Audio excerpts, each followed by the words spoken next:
wonderful organization, especially to Rekha Ramachandran madam and Sri Hariji who's here. And it's a very important organization. The name itself is fantastic, Disha Bharat. And Bharat always had a Disha. And it is very important for young people to understand where we are going and who are we, and culturally where we are. And by understanding both, we will know what is Bharat. And I once again thank the organizers for taking this in a massive scale. More than 4 lakh people got trained in Disha Bharat, thousands of volunteers spread across our country. And this service is very important, and this selfless volunteer service is very important, because any work that is done without an expectation, and that will always multiply, it will add benefits to our country. And this is done without benefit, without any expectation or benefit, and only as a form of seva. And the topic today that Disha Bharat has told me that I should talk to you, share whatever little I know about life, is on India 2047, a global leader rooted in timeless wisdom.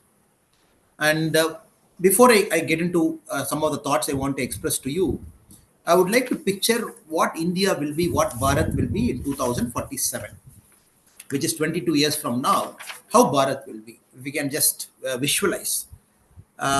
Very clearly, we will see in 2047, Bharat would be the largest populated country in the global world. Even now, we are the largest populated. We are at 144 crore. Possibly, we'll be hitting 167 crore. We'll be at 167 crore, 1.67 billion, and 1.67 billion Bharatiyas would be making this country enriching.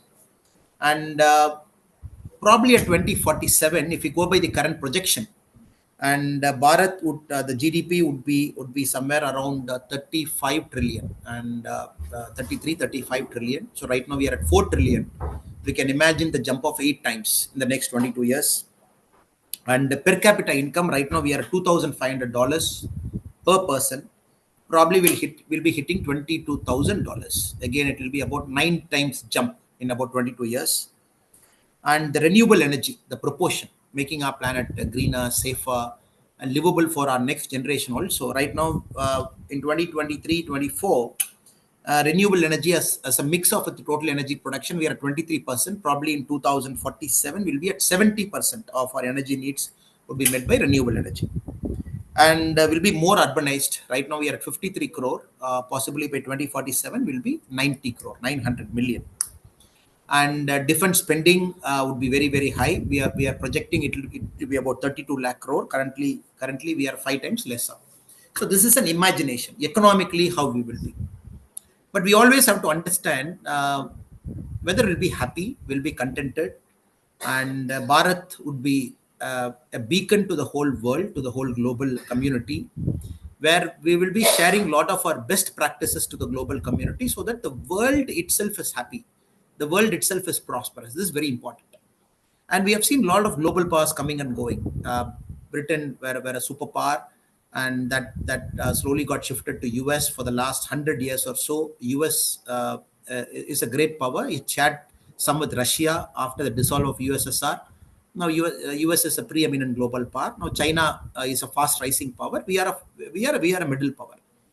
Now, all this time, if we can take best practices of each of those countries, we can only use the word called hegemony.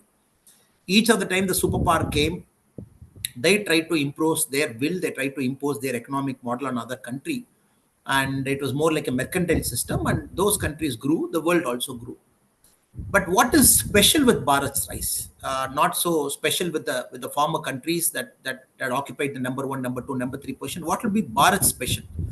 And it will be a non-hegemonic rise. This is very important. And Bharat's rise to 30, 33, 35 trillion dollars by 2047 will be a non-hegemonic rise. We are not going to put our foot down, stamp any country, and make any country's colony of us, and then we'll be growing. We'll be growing on our own wisdom. We'll be growing with our own strength, with our own might.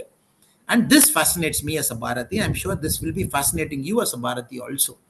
And all of us are excited for the next 22, 23 years to see when we complete 100 years of our independence, the growth that we achieve would be in our own strength. It will be a global model where we would help a lot of countries to grow. And till now, many of the countries, the global powers, don't have a clue with respect to living a good life.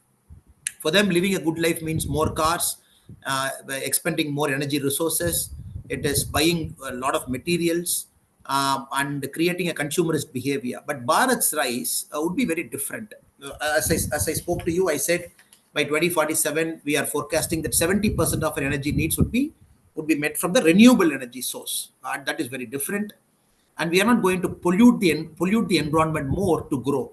And before us, every single country which has grown, they have polluted the environment. They have at least created global warming. They have disturbed the ecological balance, and probably we are going to do without doing any of this. So that excites me more, and the planet is going to be great, and we are going to have a green planet. And more importantly, the successive generation will be very proud of the path we have chosen to achieve this milestone by 2047.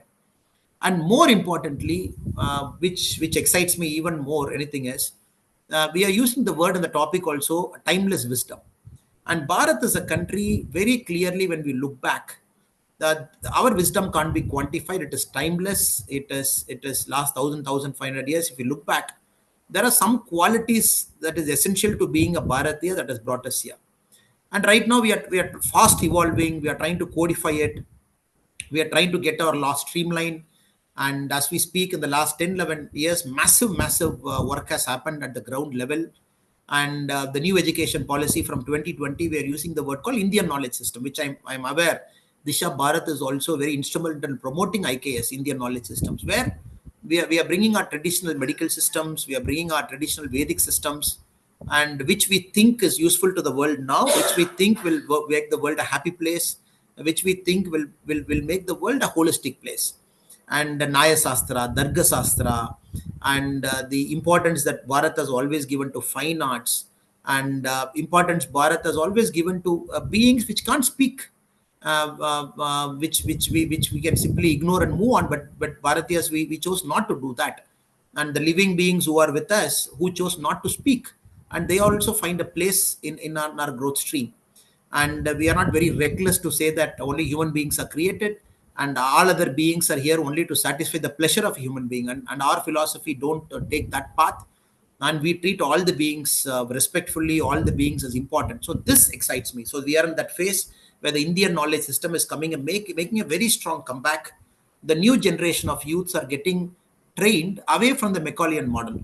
The Macaulayan model, fortunately or unfortunately, the Thomas Babington Macaulay wrote the whole thing in my state in Ooty. So he also holds the pedigree, the record of writing two laws: the Indian education model, Thomas Babington Macaulay wrote, and also the Indian penal system he wrote, and the IPC, which we call the Indian Penal Code, was also written by Macaulay long time back. Now, for last 150 years, we were supposed to kind of forced to adhere to it. Education system was based on that, and our penal system was based on that. Like last 11 years, slowly, steadily, we are coming out of it. We are changing it for the better. The IPC has undergone massive changes. BNS has come now, and CRP has undergone massive changes. The education model, 1965, 68, the Rajiv Gandhi's time, the education model they had, everything has undergone a massive change. We have entered the new education model phase from 2020. So we are building a brick essentially for what is going to happen in 2047. Without laying a strong foundation, we cannot just reach there.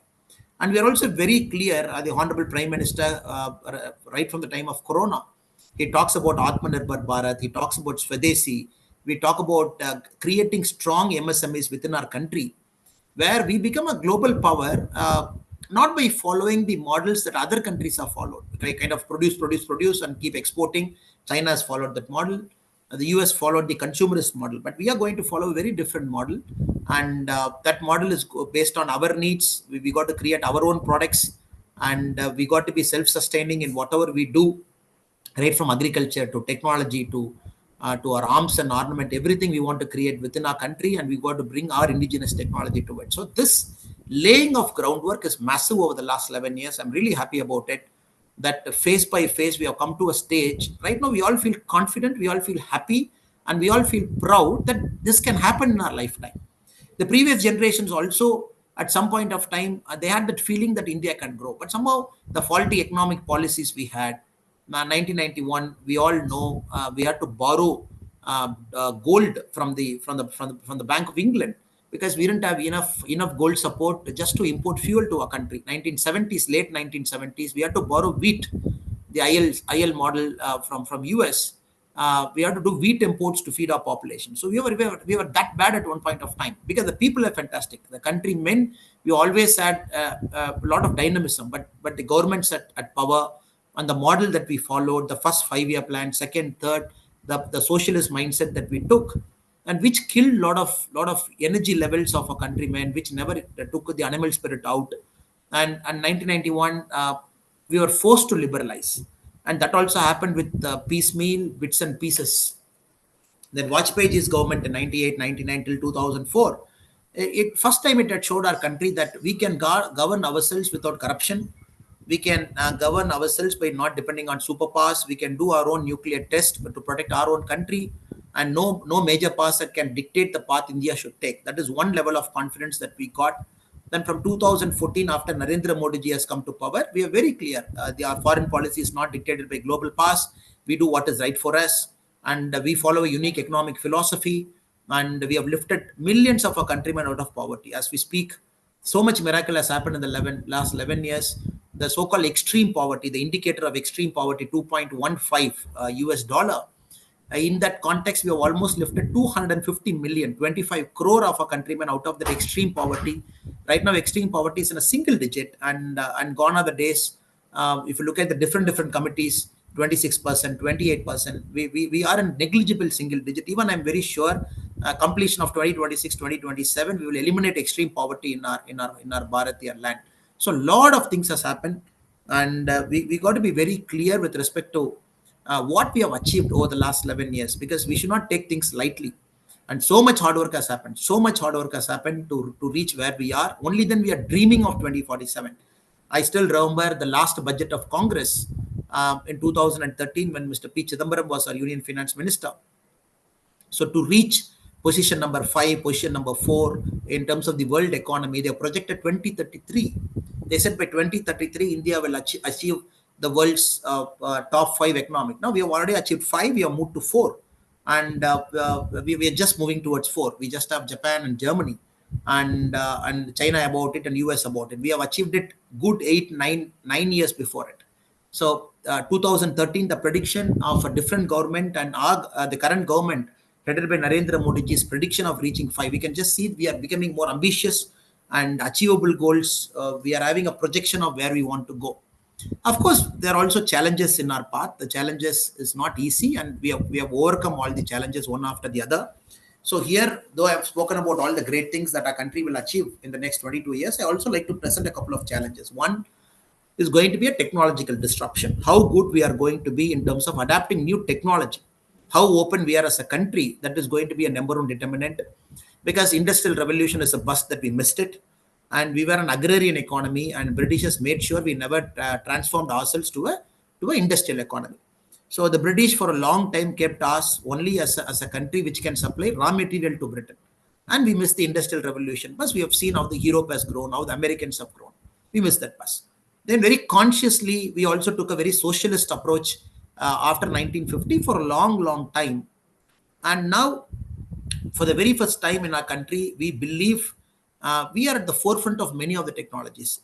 Artificial intelligence, no more it's a fight between China and US. We are also a serious player there in AGI. And not only that, we are a country number 1 in the world in terms of fast adapting AI to use. Somebody can invent AI. But in terms of adaptation, we are one of the fastest countries in terms of adapting AI to a daily work-life environment. So there we are. And not only that, if you look at the global manpower, the Fortune 500 companies, the global leaderships across the world, we very clearly see our Indians occupying a lot of top places, CEOs, COOs, CXOs. This just does not happen by accident. And Indians, slowly we have moved up the ladder. And that because we carry empathy, and global corporations needs a different way of outlook. No more people can operate with a very rapacious consumerist mindset. And there, Indians with our mindset, with our spirit, and having that empathy factor inside, at also same time using both our heart and brain in terms of functioning as a leader. That is carefully making sure some of the greatest corporations in the world, Indians are at the top. And we can only see this trend more in the future. We are not going to see this trend lessening down. We will only see this trend more in the future. And because we are adapting to technology faster, and we are evolving to the global workplace. A lot of GCC countries, almost all the GCC countries have companies. The global GCC companies have their headquarters or a branch office here, in Hyderabad, in Chennai, in Bangalore, all fastest growing cities. So going by this projection, the young population that we have, I'm very, very sure in the next 22 years, we will continue to play an outsized dominant role in terms of the global corporation, also having a lot of companies within our country.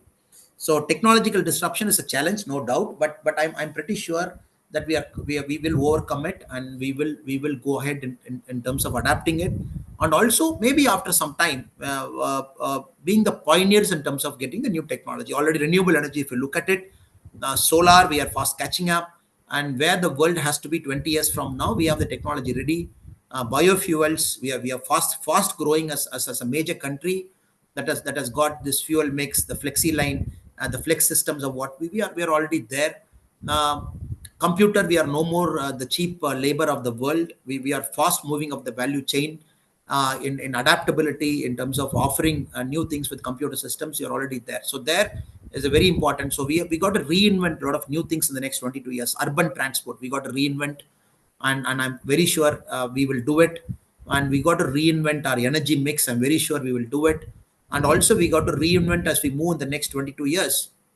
Lot of technologies which is right now used as a tool for hegemonic power. A country will give technology to another country, possibly in the global south, or some might pejoratively say third world, and they use this as a foreign policy tool, and we have to break it, and we are slowly breaking it. The cryogenic systems, the rockets that we have, the space programs. We are massively proud of our country's space programs. The leapfrogging achievements we have done in the last 20-25 years in our own technology, when many countries have strategically declined. So we are fast growing. So we will do that. I still remember about 2 weeks back, the American President Donald Trump, in the AI conference in Washington, he made a couple of statements. He said, "Don't manufacture in China, don't hire Indians, invest in US." He said these three things will test the patriotism of an American company. He said, don't build in China, don't hire Indians, and invest in US. These three things will determine how patriotic you are. Every country has got the right to determine how they want to grow. Every country has got the right to determine the path they have to take. So no complaints about Donald Trump. His country, his people, he's the president. He has got every right to do what he wants. But I believe therein lies a strategic opportunity to us. When the American president inherits power in a seat. The seat has got so much power. They got the best military in the world, $33 trillion, some of the best companies there, best technologies there. So power comes from that seat. When he sees, don't hire Indians, which means very clear that the knowledge base we have. Last 5 years in US, if you average out, 72% of the H1B visas, it came to India. So I am seeing this as a greatest blessing and opportunity for our country. In the next 22 years, the homegrown talent, so much invention that is going to happen, and the talents are going to find their home in our Bharat, because Bharat is ready to observe all those talent. Any global talent that wants to come to Bharat, we are ready. We are no more a third world country. We are no more snake charmers. We got that confidence that we can observe talent, and the country is ready to observe those talent. The government is also ready. We'll move ahead. So nobody should see this as a challenge. The tariff war that happens now, 50%, whatever happens, I don't think we should see it as a challenge. We will find new ways. We will find ways to grow.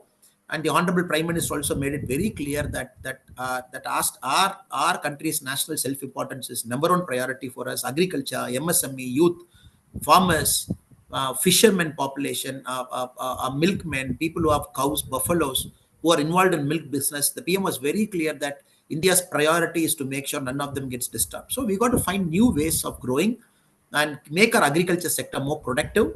Of course, there are challenges, but only when we see an outside challenge, we will refocus that as an opportunity, and we'll start growing more. When we had a milk challenge, Operation Flood, where Gesi Korean sir invented it, he brought it, and suddenly we became a country that is one of the world's largest exporter of milk, largest producer of milk now. Because we saw a problem, then we saw an opportunity, we found a way to circumvent, then we grew. The same thing for wheat. When we are forced to borrow from US in the late 70s, then we had a MS Swaminathan happen to us. And we had the Operation Green Revolution. We took it to a different level, and the production of wheat and rice in our country is on a different astronomical level now. So of course this is also a challenge for us, for a country to grow. Till now all countries have grown by using export as a tool. China has used export as a tool, and before that Japan used export as a tool, and all great nations, great powers have grown in the last 60, 70 years like that. Possibly we'll overcome this also. Will overcome this also. The PM is very clear about Swadeshi, Atmanirbhar Bharat. So no complaints about any country, but lot of homegrown talents we will retain, and we will take it to a next level. So technological disruption, challenges are there, opportunities are there, and our timeless wisdom will always guide us where we have to go.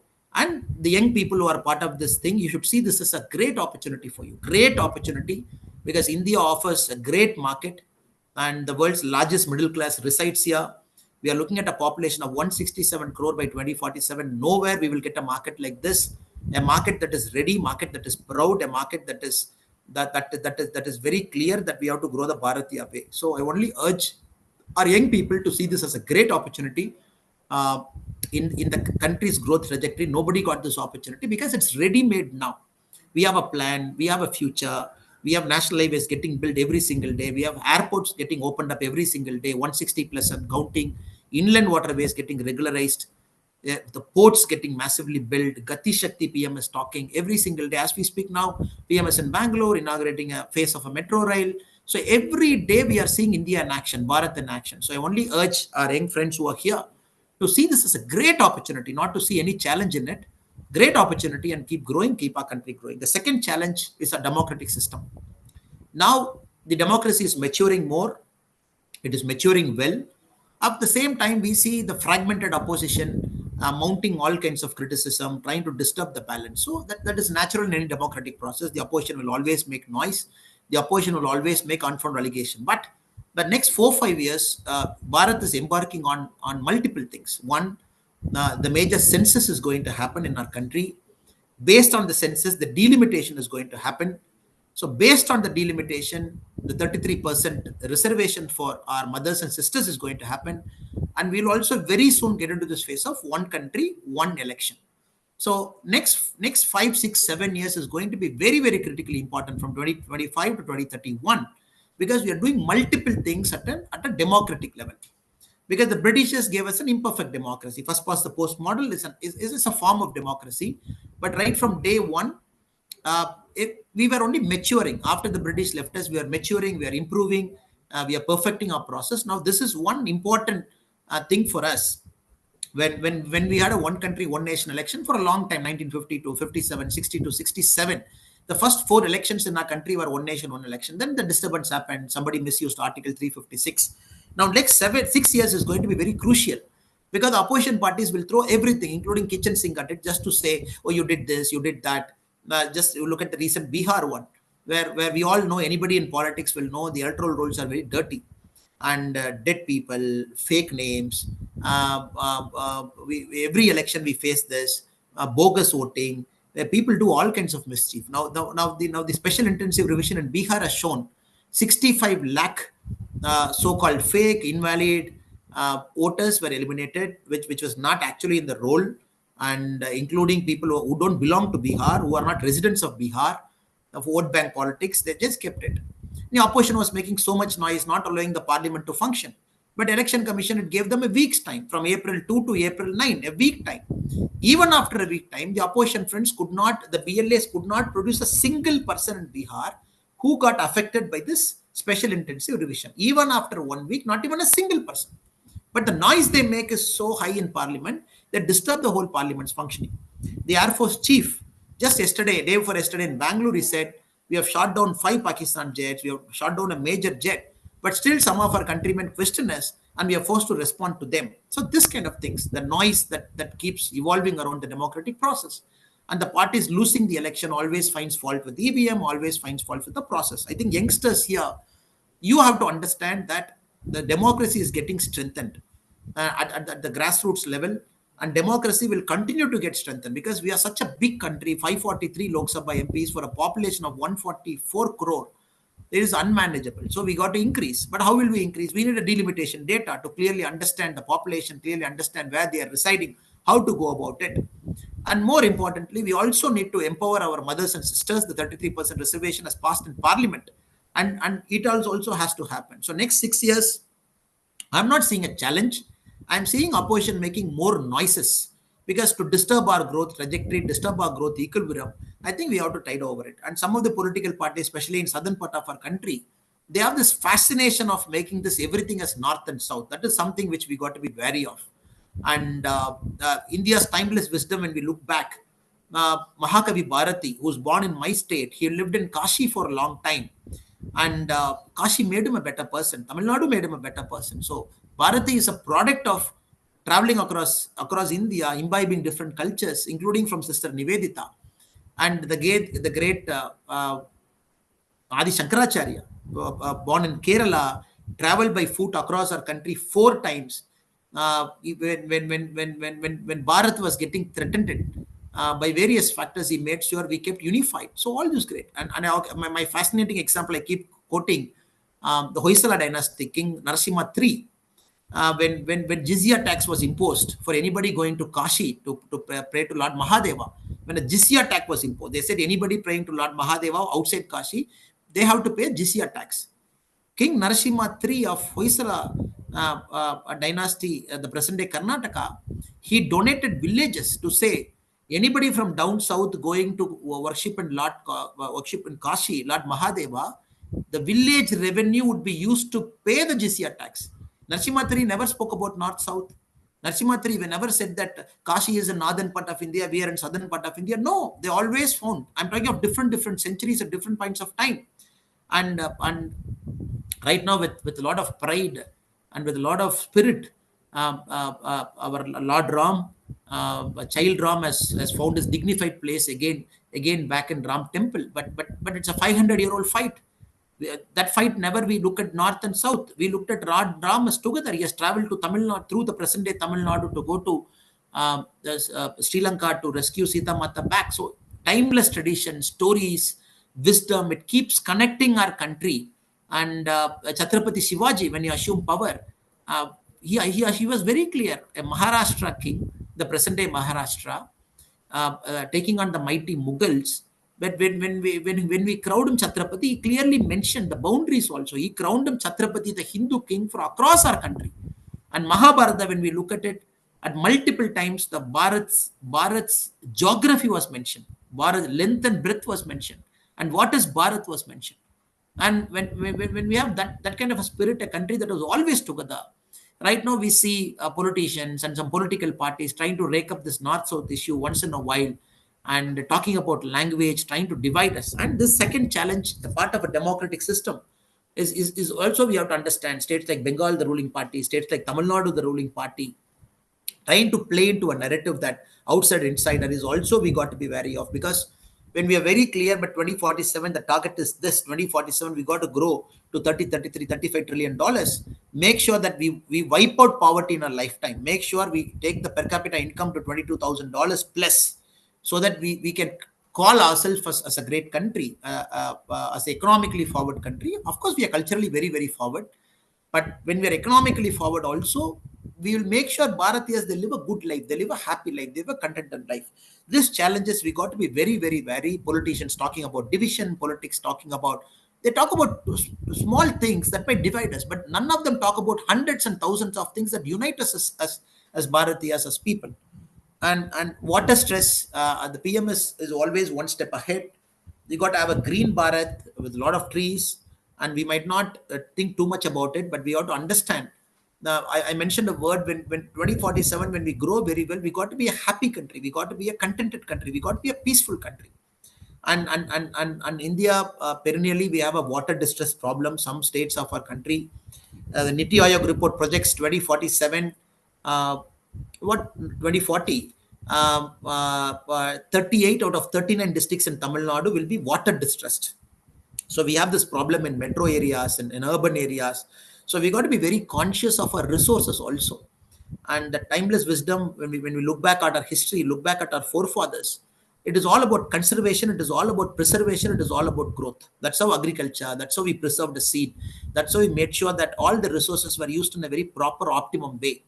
It is only the reckless growth from the industrial revolution to the model that China propagated to different economic models before us that has created a lot of havoc, a lot of imbalance in the system. Now we got to be very clear that India will continue, Bharat will continue to be green, Bharat will continue to be water, not water starved, and we got to be very clear as citizens. Panch Pran, the Rashtriya Swayamsevak Sangh, it talks about Panch Pran because it is a very important component. We talk when Honorable Prime Minister visiting Maldives, visiting UK, the king planting a tree in the mother's name, the Maldivian Prime Minister planting a tree in the mother's name, because the PM is very clear to 2047 when we grow, what are the things we should start doing now to reach there.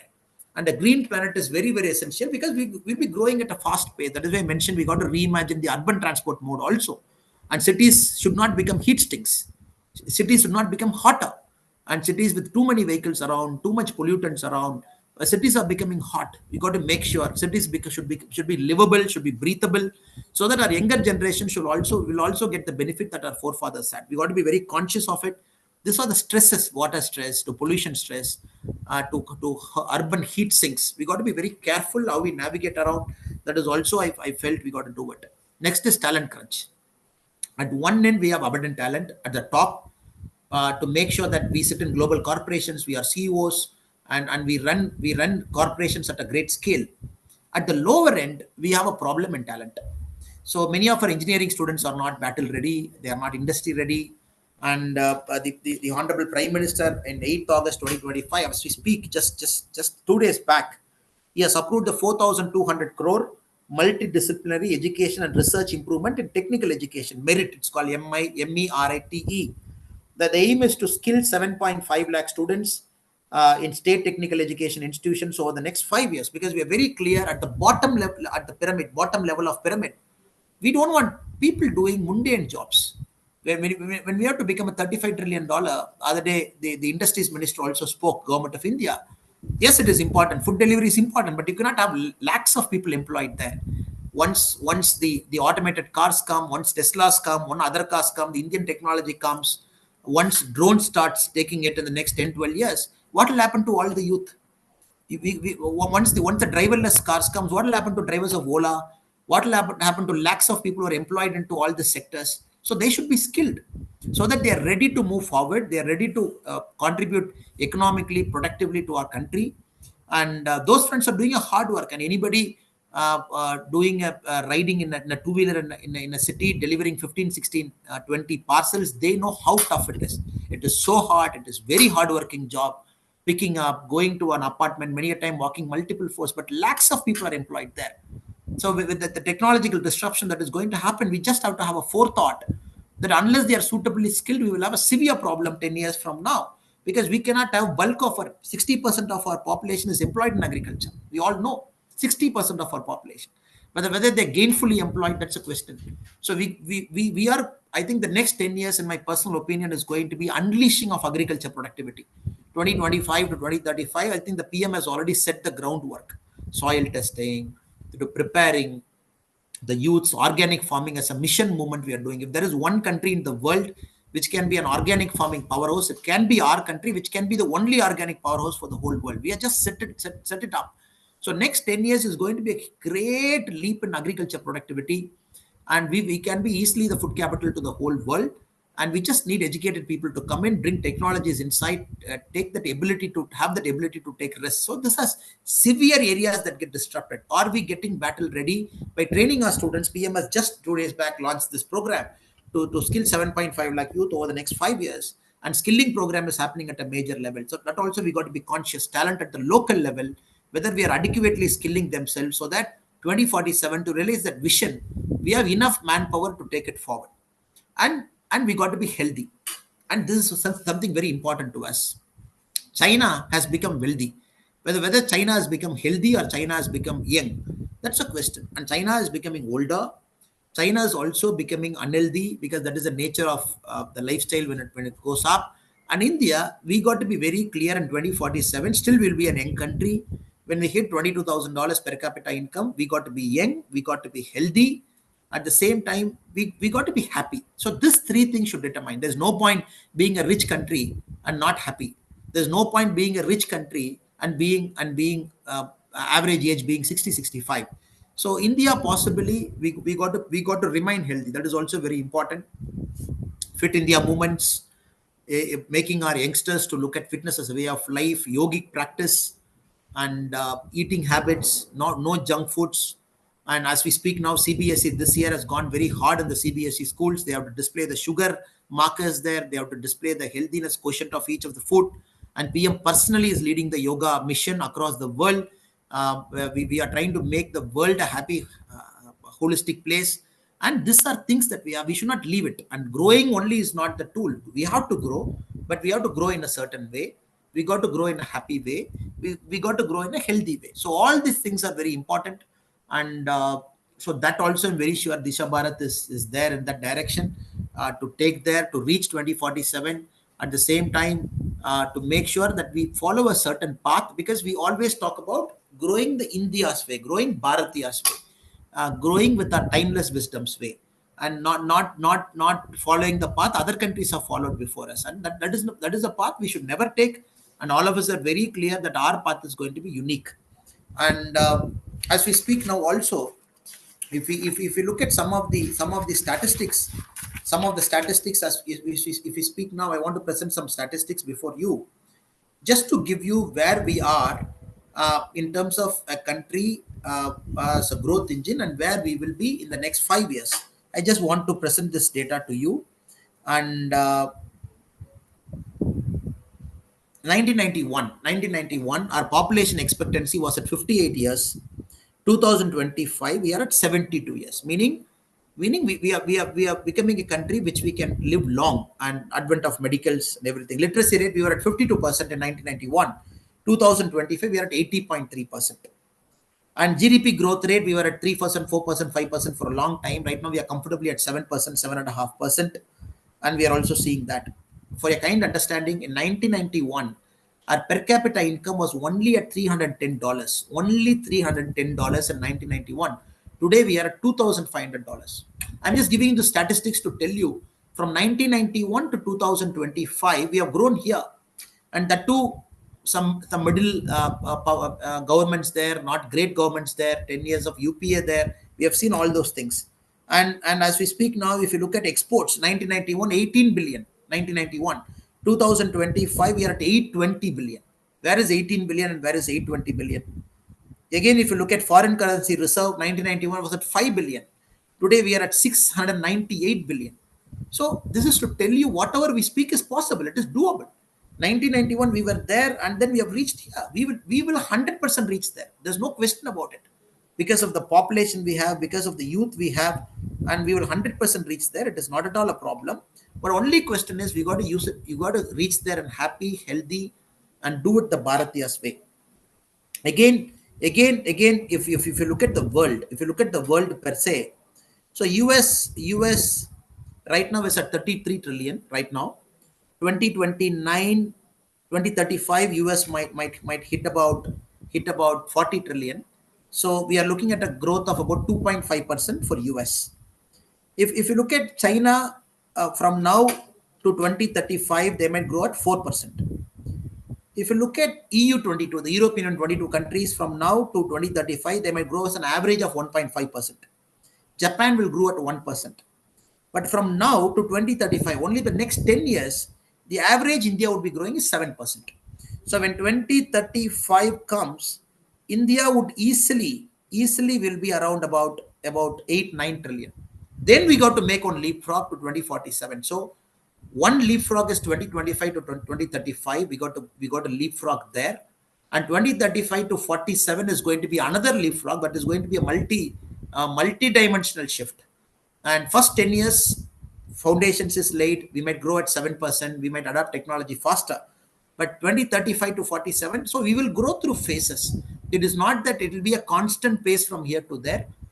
We will have near challenges, immediate challenges for the next 10 years. Once we overcome it with a lot of spirit, then we will see a real drastic jump. That's how other countries have grown. US, 1995, they were at 5 trillion. And right now, US is at 33 trillion. So that's how they grew. They grew to a certain level. After that, the quantification was much higher. So that also we have to understand. As we speak now, India, We are the second largest in steel in the world. We produce about 148 million tons. Last year we produced. We are second largest in cement. We produced 423 million tons last year. Two-wheelers, we are the largest in the world. We produced 21 million units last year. And four-wheeler, we are the third largest in the world current now. Last year, we produced 5.2 million units. Construction, in terms of square feet, we are the second largest in the world, 1.4 billion square feet. We are producing. Information technology enabled service revenue, we are at 254 billion. For a kind information, Saudi's total oil export is at 180 billion. We are at 254 billion. Our software services export alone is. Electricity production, we are third largest in the world, 1,739 billion units. Again, wireless phone, we are second largest in the world, 1,200 million. So if you look at it, we are on a different level. We are on a different level. Just to give you a comparison, when you produce 148 million tons of steel, America produces 80 million tons of steel. When we produce 423 million tons of cement, America produces right now 95 million tons of cement. When we talk about 5.2 million units of four-wheeler, America produces 9.8 million units of four-wheelers. Software services, we are at 254 billion. US is at 1,800 billion. That is a leap. That's a technology we are talking of. So basic stuff, consumer stuff, we are there. In terms of technology, we are at 254 billion. US is at 1,800 billion. We got to catch there. And if you look at the other performance, coal, we are second largest in the world at 988 million tons. Again, iron ore. We are previously we spoke about steel. Iron ore, we are third largest, 290 million tons. Aviation, in terms of passenger movement, we are third in the world. 216 million people used airplanes last year. Railway, we are fourth largest, 68,000 kilometers. We have right lines. Roadway, we are second largest in the world, 6 million kilometers. So I can give you data to show we are already there. Our basement is there. We are just there in top 2, top 3, top 4. We are just there. The basement, we have built it. We are not producing cement just to waste. We are producing cement to build more square feet of land. Because we are building more square feet of building, because more companies can come and shift there, more people can work. And as we speak, every year, the national highways, the railway lines, we are only increasing. And we got to have confidence to understand, looking at the data to understand the base is being set.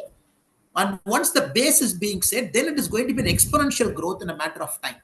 So all the participants of Disha Bharat, just look at the micro indicators. It's fantastic. The macro indicators will be continue to be fantastic.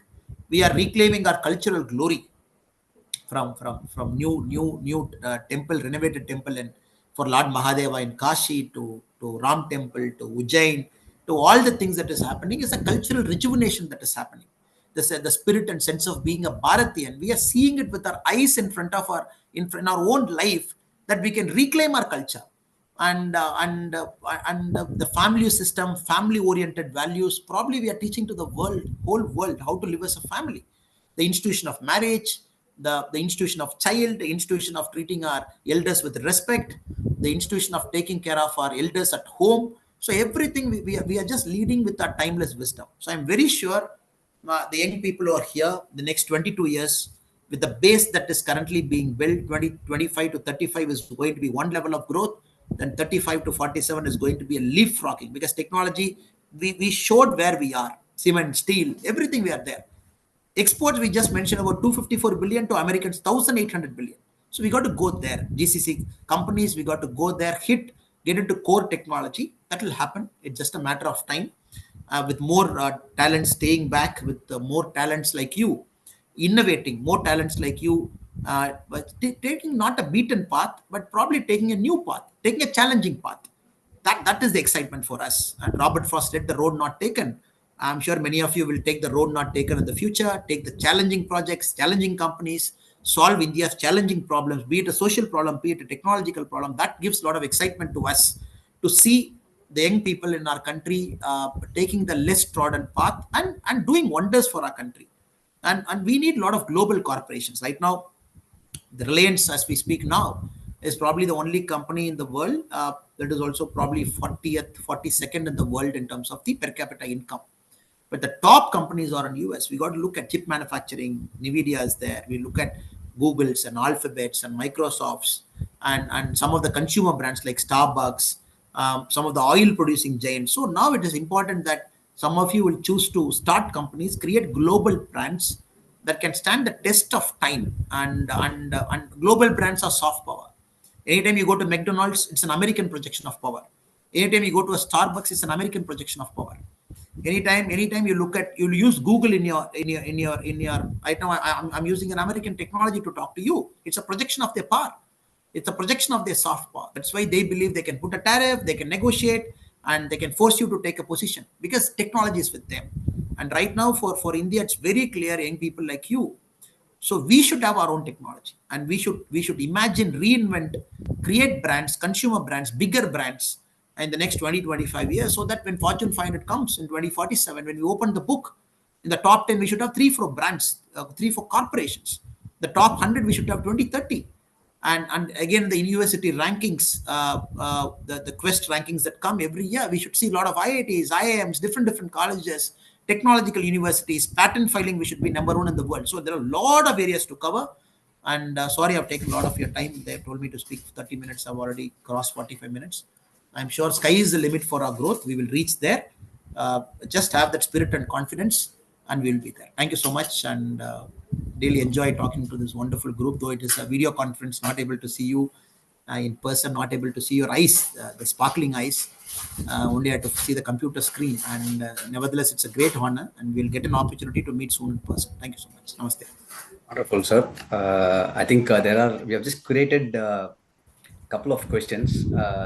I think basically it was an awe-inspiring speech because you covered length and breadth of the entire policy making to the challenges, because we are in a very unique situation. And what you have done is you have given us a capsule with information loaded with knowledge and wisdom, which I hope will inspire and transform the Bharatiyas in the next 20 years. Right? You mentioned about how Bharatiyas have to double down the next 10 years and then leapfrog after for the next decade. So I think you just give a very good pathway for our youth on how to take it forward. So I have just two questions, sir. The first question is more towards the education. So, I mean, we know we have the NEP, the National Education Policy. We have the IKS as part of, is blended as part of the NPP. Disha Bharat is also a great proponent of IKS system. But is there something that you want to ensure that the value systems, they're rooted from a basic education from a grassroots level? So what are the things that you would think that would help in the next next decade or next couple of decades? I know the NVP is there, but is there something you want to add? Srihirji, I would say we should train our youth to become problem solvers. I think it's a mindset problem. And the day one you enter a college, you spend 3 years, 4 years, 5 years, whatever time the course is. And we should train them to become problem solvers, that curious mindset of seeking. And that comes with the basic education model. And though NEP 2020, it came in, slowly implementation is happening. We have time till 2030 to bring full implementation. And right now we got to accelerate, not expect the government can only lay us a direction. But every single educational foundation, institution, they think should be their mission, because it's a sin. In the next 22 years, if we don't grow, it's a sin. And such a beautiful opportunity we have. And the basic indicators are fantastic. The foundation is great. We have largest number of youth in the whole world in front of us, hungry, passionate youth. Educational institutions have to double down. I feel very sad when educational institutions get caught up in the NEP politics. I feel very sad, because the sacred purpose of an education institution is to make sure I will give the best of knowledge to my students. I will make them curious. I will make them seekers. And when they get into this world, they will do miracle. That should be the mindset of us. So I believe, I personally want the education institutions to take more responsibility, be it an ITA, be it a tutorial, be it a great college like IIT Madras, IISc, Bangalore. I think we should double down. The administrators who are there, this is my number one concern now. They should double down and force things to happen fast. They should not wait. Oh, NEP full implementation is 2030. I will wait. Then no. Every day we miss is every day India is not achieving its potential. Every single day we are not hitting the mark. It is a sin we are doing to our forefathers who have struggled to bring India. 1730, 23% of the world economy, 23% of the world economy India had. 1730. I'm not going much. Of course, we are an agrarian economy. Now we are looking at again regaining that share. So that is number one. Number two, the Indian knowledge systems as we speak, I'm sure only institutions like Disha Bharat can act as a connector between educational institution and the practitioners outside. We have practitioners, but many practitioners are disconnected with the educational stream. We talk about Naya Sastra, we talk about Darga Sastra. Now, whatever common laws, whatever we go and study in a law college, how many of us knew that India always had a tradition of Darga Sastra, like many Sastras we have. So this our Bharat had a Darga Sastra. We taught people how to argue. We taught people how to put our points across, how to bring different dimensions of thought process together to win an argument or to elucidate an argument. So Darga Sastra, it's a land of Darga Sastra. Suddenly we have these Britishers coming in, common law concept coming in. This is the way to educate in a legal model. So there we have a problem. Medicine. Modern medicine is not acting. Modern medicine is not giving any cure to many problems. When somebody sees heart alone, somebody sees lungs alone, somebody sees eye alone, the holistic medicine has taken a backseat with the increasing rate of cancers, with a lot of problems that is happening around. Our medical system is the only medical system that is holistic in nature. I'm not being very jingoist here because our medical system is trained to see the whole body as a composite organ. And we see connections between organs. And that is the need of the hour now. All the medical schools, they have to understand that the Western model of medicine, where we see organ by organ, where we separately treat, okay, give antibiotic to this, some problem happens. Okay, you come and give antibiotic now. No, that will never work. So that is what sometimes makes me angry also, that we have so much knowledge inbuilt. The government is showing a direction. So why are we not forcing it to happen? Sometimes you got to force things to happen, sir. And many countries, when they came in, US, if you take a classic example, when Great Depression happened, Frank FDR was there. What did they do? They never allowed, waited and pray to God saying Great Depression go away. They built their country to be ready after Great Depression. They built roads. They built railroads. They built dams. All the time they build. They said, okay, when the Great Depression is over, I am ready for it. So even now, some of the infra that is created in US that was built during Great Depression, even now the infra US doesn't need some of the roads, they don't need, but they built so big a highway miles. So that should be our spirit, with that collective goal of just thinking that we should not waste a single day of time. Just push ourselves harder.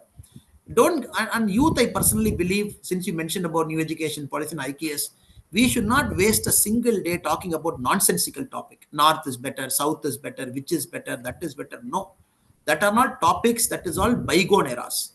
We should only talking about positive spirit, growth mindset, enabling environment, innovative mindset, problem solving ability, a curious seeking attitude. I think this colleges should be very careful in bringing this into a kid's mind at a very young age. This would be my answer, Srihariji. Thank you. Wonderful, sir. I think my follow-up question was around that. What should be the direction for the youth in future? And you clearly explained what it needs to be: problem solving, curious nature. I think the entire ecosystem has to evolve and try to push the forward, because the youth, as you said, is a big percentage going into 2047. So with that, I kind of end. But before I end, I just want to say that today is a very auspicious day. Today is Gayatri Jayanti, where we chant the Gayatri mantra, which is believed to purify and stabilize our mind, lead into a spiritual growth and success. And I hope the discussions that you shared and the ideas that you provoked leads us to that. And it basically Gayatri mantra embodies wisdom, knowledge, and a spiritual a pathway for us. It is also the mother of all Vedas. So yeah, with that, I just chant the Gayatri mantra here, and we can close the session. Om Bhurvuvassuvaha Tacha Vidarvarenyam Vargo Devasya Dhimahi Dhiyo Yona Prachodayat